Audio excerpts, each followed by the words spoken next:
ఇందులో ఏదో కుట్రకోణం ఉందన్నారు కదా, వివరంగా చెప్పు. దీనిలో నా పాత్ర ప్రమేయం లేకుండా జోగి రమేష్ గారి ఆధ్వర్యంలోనే నేను ఇంతకుముందు గవర్నమెంట్లో ఉన్నప్పుడు కూడా తెచ్చుకొని చేశాను సార్, బయట నుంచి తెచ్చుకొని. అదేవిధంగా గవర్నమెంట్ రాగానే అదంతా ఆగిపోయింది సార్. మళ్ళీ మొన్న టీడీపీ గవర్నమెంట్ రాగానే అన్నీ ఆగిపోయింది సార్. అసలు ఏం చేయడం లేకుండా బాగా స్ట్రిక్ట్ అయిపోయేటప్పటికి ఇక నేను కూడా ఆగిపోయాను సార్ మొత్తం.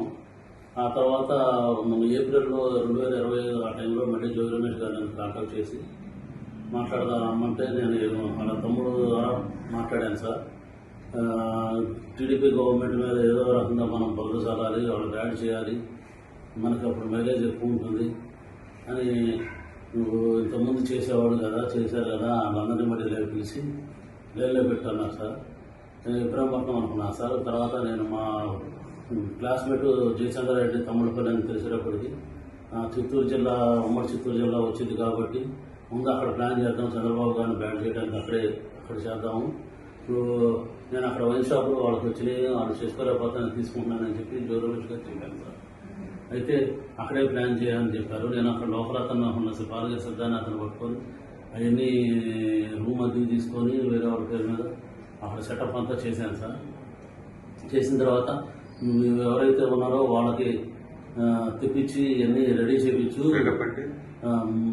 మందు తయారు చేయడానికి కావాల్సిన స్పిరిట్, లేబుల్, క్యాప్లు అన్నీ, దానికి కలిపేదానికి కావాల్సిన కెమికల్స్ అన్నీ తెప్పించి బాలాజీ ద్వారా చేశాను సార్.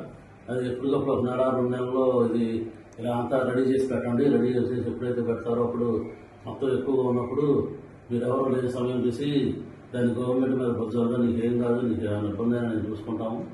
నేను బాగా ఆర్థిక ఇబ్బందుల్లో ఉన్నానండి.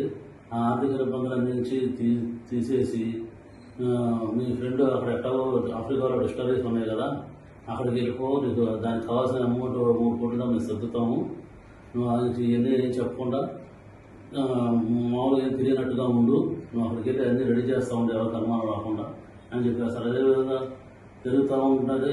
ఏ నెల అక్కడ కుర్రోడు కూడా వెళ్ళిపోతానంటే నేను గట్టిగా అడిగాను సార్, ఇబ్బంది అవుతుంది అని అడిగితే మొన్న సెప్టెంబర్ 20వ తారీఖు తర్వాత ప్లాన్ చేద్దాం, నువ్వు మీ ఫ్రెండ్ ఎక్కడున్నాడో కనుక్కో అంటే నేను కనుక్కుంటే ఆఫ్రికాలో ఉన్నానని చెప్పాడు సార్. అయితే నువ్వు కూడా ఆఫ్రికా వెళ్ళిపో, అతనితో టచ్లో ఉండు, నేను పెట్టుబడి పెడతానని చెప్పి కమిట్మెంట్ తీసుకో, మీకు ఇబ్బంది లేకుండా ఉంటుంది, మేము ఇక్కడ అడ్జస్ట్మెంట్ చేస్తాం, అమౌంట్ అంతా మీ బ్రదర్కి చేస్తాం, మీకు ఎటువంటి పరిస్థితులు ఏమీ ఇబ్బంది లేకుండా మేము చూసుకుంటాము, ఎట్లాగో ఇబ్బందులు పడ్డావు కదా, ఎందుకంటే ఇబ్బంది ఏం పడతావు, దాన్ని వెళ్ళిపో, అక్కడైతే నీకు అన్ని రకాలుగా ప్లస్ అయితే నీకు బాగుంటుంది. మాకు కూడా ఇక్కడ గవర్నమెంట్ మీద తప్పుడు ఆరోపణలు చేస్తే మాకు కూడా కలిసి వచ్చింది, మాకు కూడా మా వైసీపీ గవర్నమెంట్ కూడా కలిసి వచ్చింది అని కొన్ని రకాలు భయపెట్టి కొంచెం డబ్బు ఆశ చూపి అన్ని రకాలుగా చేశారు సార్ నన్ను. ఆ తర్వాత లాస్ట్కి ఇంకా 20 నేను టికెట్ బుక్ చేసుకున్నానని చెప్పాను సార్, 24 వెళ్తానికి. అప్పుడు 23 మళ్ళీ ఇంటికి రమ్మన్నాను సార్. ఇంటికి వెళ్ళాను సార్. నేను వాళ్ళ ఇంటికి వెళ్ళినప్పుడు అక్కడ లోకల్ నాయకులు జోగి రమేష్ గారు, జోగి రాము, నాగిరెడ్డి, స్వామి గారు అట్లా ఉన్నారు సార్. ఇంకా వాళ్ళ పిఏ రాము అందరూ ఉన్నప్పుడు ఒక నిమిషం మామూలుగా మాట్లాడి తర్వాత వాళ్ళందరినీ సెట్ చేసి వాళ్ళు వెళ్ళిపోయారు సార్. వాళ్ళు వెళ్ళిపోయిన తర్వాత ఇవన్నీ డిపార్ట్మెంట్ ద్వారా మన సురేష్ ద్వారా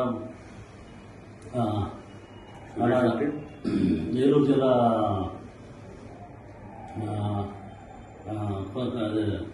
కొల్లేరు ఏరియాలో ఉంటాడు సార్. నాకు నారాయణపురం బాగున్నప్పుడు అక్కడ ఫైనాన్షియల్గా వచ్చాను సార్. అతని ద్వారా ఈ డిపార్ట్మెంట్కి అక్కడికి ఇన్ఫర్మేషన్ పాస్ చేసి అది రైడ్ చేయించారు సార్. ముల్కన్ జిల్లాలో రైడ్ చేయించి అది సరికంతా పట్టించి గవర్నమెంట్ మీద వ్యవస్థగా మాట్లాడి గవర్నమెంట్ ఏదో తప్పులు చేస్తుంది అని చెప్పి బాగా చేసి యాంటీ చేసుకొద్దాం ట్రై చేశారు.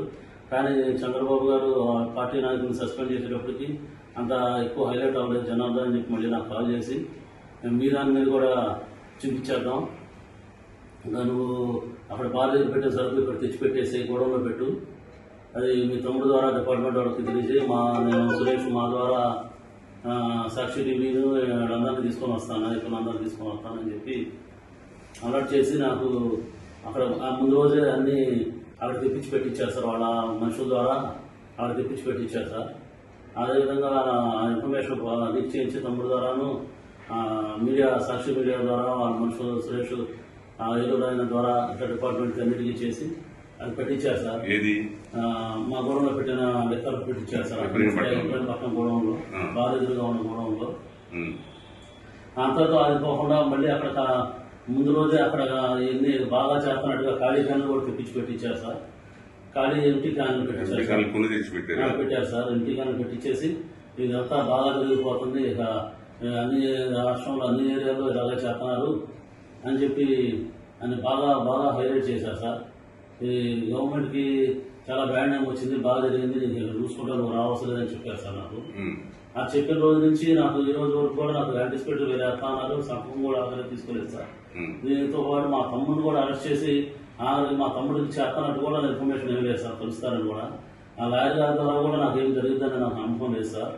నాకు ఇవన్నీ అవ్వదని చెప్పేసి నేనే వచ్చి డిపార్ట్మెంట్ సహకరించి గవర్నమెంట్ మీద నా మీద జరిగింది, నేను వల్ల ఇబ్బంది పడింది అన్నీ చెప్పేసి ఇక డిపార్ట్మెంట్ గారు సహకరిద్దామని చెప్పి నేను వచ్చేసాను సార్. ఇదంతా మేము నమ్మదగ్గగా మేమెందుకు నమ్మాలి? ఇది మీరు ముందు మీ ఫ్రెండ్నే కదా మీ ఆయన జయచంద్రారెడ్డి, ఆయన అసలు ఆయన ఎందుకు ఇరికించారు? మరి ఈ విషయంలో ఇరికించలేదు సార్. ఆయన ఏం చేశాడంటే పెద్దిరెడ్డి గారు రామచంద్రరెడ్డి గారు పక్క కాన్స్టిట్యున్సీ, ద్వారకారెడ్డి ఆ కాన్స్టిట్యున్సీ, మిగిలిరెడ్డి ఆయనే చూసుకుంటాడు మొత్తం. మీ ఫ్రెండ్కి మళ్ళీ గెలవడం, మీ ఫ్రెండ్కి రాదు సీటు, మొత్తం మా ఆంధ్రలోనే ఉంటుంది, మీ ఫ్రెండ్కి ఏం కాదు, పోయినా ఎట్లాగో ఓడిపోయినట్టే కదా, ఇక మళ్ళీ సీట్ రాదు, గెలవడం మీ ఫ్రెండ్ ఎట్లాగో ఆఫ్రికాలో వ్యాపారాలు చూసుకుంటాడు, మీరు కూడా అక్కడికి వెళ్ళిపోయి చూసుకొని మీరు ఇట్లా వచ్చానని చెప్పకుండా మీ ముందే మాట్లాడుకుంటున్నారు కాబట్టి మీకు ఇబ్బంది ఏమి ఉండదు అలా చెప్పి నమ్మించి చెప్పారు సార్. నాకు ఇక డబ్బులు ఎప్పుడైతే నాకు బాగా ఆర్థిక ఇబ్బందులు ఉండడం వల్ల బాగా పబ్లిక్ ప్రెజర్ చేయడం, రిలయన్స్ వాళ్ళు శ్రీరామ్ వాళ్ళు బాగా ప్రెజర్ చేయడం వల్ల నేను ఉండే అన్ని ఆప్షన్కి వచ్చేసింది సార్. నేను ఉండే ఇల్లు కానీ ఉండే బార్ ప్రిమిసెస్ కానీ ఆప్షన్కి వచ్చేసింది సార్. ఇక నాకు తట్టుకోలేక ఆయన చెప్పింది వినేసి ఆయన ఆస్తి చూపించిన 3 కోట్లు నాకు ఇస్తారనుకున్నాను, ఎప్పుడైనా తీరుతారనుకోని నేను ఓకే అన్నాను సార్, చేసేదానికి ఓకే అన్నాను సార్. మరి ఈయన ఎన్నాళ్ళుగా పరిచయం మీకు? ఈయన నాకు చిన్నప్పటి నుంచి పరిచయం సార్, జోగి రమేష్ గారు. నాకు నేను చిన్నప్పటి నుంచి నాకు జయచంద్రారెడ్డి గారు చదువుకున్నప్పుడు సార్ మాకు ఇంజనీరింగ్ విద్యానగర్ ఎంబీకేఎస్ గూడూరు దగ్గర దానిలో ఎంబీకేఎస్ చదువుకున్నప్పుడు పరిచయం సార్. మళ్ళీ ఎలక్షన్ టైంలోనే మేము వెళ్ళాం సార్ ఆయన దగ్గరికి. ఆ టైంలో మా క్లాస్మేట్స్ అందరం వెళ్ళి కలిసి అక్కడ క్యాంపెయిన్ దగ్గర వెళ్ళి పార్టిసిపేట్ చేసాం సార్. ఆ తర్వాత ఇక మళ్ళీ ఎప్పుడైతే ఇట్లా వైన్ షాప్లో వచ్చి ప్లాన్ చేశారో ఇక రమేష్ గారు ఈ విధంగా చేద్దాం, నువ్వు వెళ్ళు వైన్ షాప్ తీసుకుంటాను మాట్లాడు, ఇది చేద్దాము, నీకు ఉపయోగపడుద్ది, నీ ఫ్రెండ్ వల్ల నీకు ఉపయోగం లేదు కదా, నా వల్ల ఉపయోగం ఉంటుంది, అతనికి ఏం లేదు, అతనికి ఏం పోదు, ఆయన ఆల్రెడీ ఇలా ఓడిపోయాడు కాబట్టి ఇబ్బంది ఏం లేదు. ఇక ఇలా చెప్పేటప్పటికి అతనికి ఏం కాదు కదా, నాకు కూడా ఏ కేసు లేకుండా చూసుకుంటున్నారు కదా అని నేను ఒప్పుకున్నాను సార్ ఇది చేయడానికి. ఎప్పుడైతే ఈ లెక్క చేశారో ఇక నేను ఎవరిని నమ్మదలుచుకోలేదు సార్. ఇక ఎవరు ఇస్తానా లేదు, నేను ఎట్లాగో ఇబ్బంది పడిపోయాను, ఇంకా మళ్ళీ ఇక ఇబ్బంది పడకూడదని చెప్పేసి వచ్చి ఇక సరెండర్ అయితే గవర్నమెంట్ ఏ శిక్ష సెక్షన్ అనుభవిస్తాను దానికి రెడీ వచ్చేసాను సార్ నేను.